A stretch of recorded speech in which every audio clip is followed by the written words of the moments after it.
Good morning, good afternoon, and good evening, family and friends. We're back again. Well, today I should say last night, I saw this clip from The View where Whoopi Goldberg, which is why I'm wearing the color purple today in honor of Whoopi, she was having a debate about, I guess, Iran and how black people in America feel. And while she was very clear and she said, America's the greatest country in the world, we have a lot of privileges, but you have to understand that some black people don't feel like America is that much better than Iran. Now, the white ladies on there, they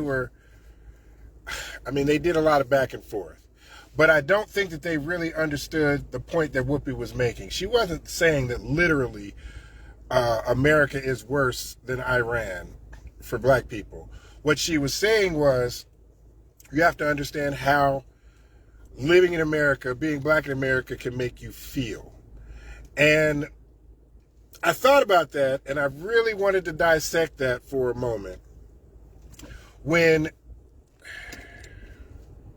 if we're just strictly talking about feelings, okay, understand that for people like, I don't know the lady's name, but she's a white lady.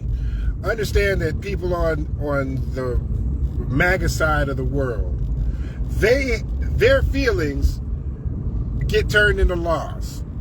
Okay? Like, for example, they feel bad about black history, talking about slavery, critical race theory. They feel bad about it. So what do? They make it illegal to teach it in schools. Okay? They feel bad about white guilt. So anything, whether it's DEI or affirmative, they feel bad about it, so they want to do away with it. They feel bad about transgender, whether it's in athletics or using bathrooms or whatever the case may be. Okay? These are feelings. And what happens? Their feelings seem to matter more than other people's rights or personal liberties. Okay? Like, they don't care about how black people feel. All right? That's really the point. And it was highlighted. It was highlighted in that clip. You could clearly see it, that the white ladies really had no concept of what it's like to be black in America. Now, obviously, I'm not saying that it's worse than Iran. That's not what I'm saying. But I don't have any warrants. I don't have, my car is legal, but I still get puckered up when I see a police officer, because I'm worried, is he going to just pull me over for driving while black and possibly shoot me? Now, you think that that's hyperbolic, but it's not. It's a real concern. I have a real concern when my sons or my daughters go to the store. Like, are they going to get harassed? You know what I mean? Like, these are things that other races don't have to worry about so much, okay? And I'm just making that point. I'm just making that as an observation, okay? Now, if you ask me, I'm not really going to argue with you, because I know that most people don't have the same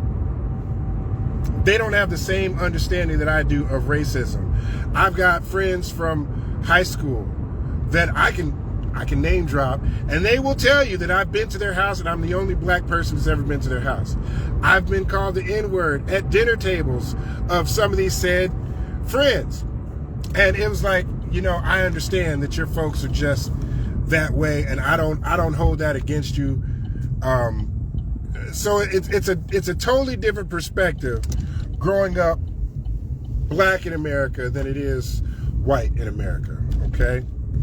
Now, the other quick point I was going to make was going to be about DEI. Somebody said, well, DEI, what about the NBA? And I said, oh, you actually gave the perfect example of DEI, of how it's supposed to work, okay? Black people weren't even allowed to play in the NBA until like the 50s.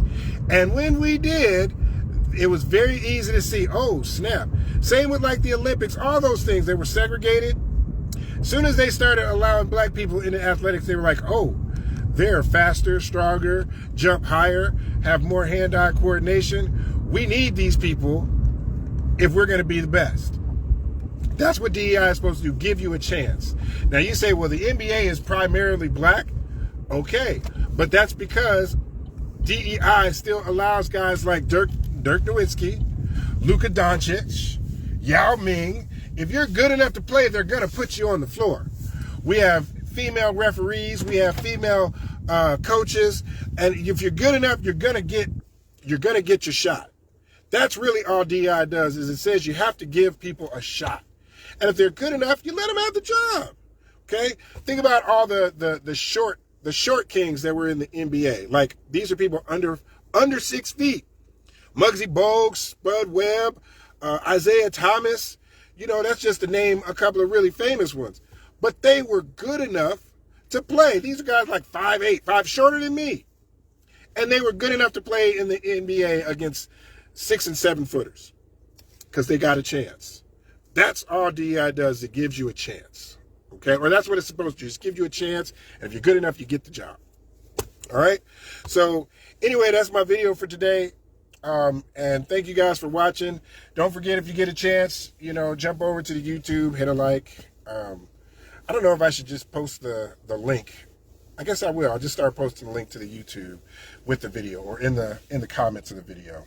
That way, those guys that want to, you can. All right, thank you, and have a good afternoon.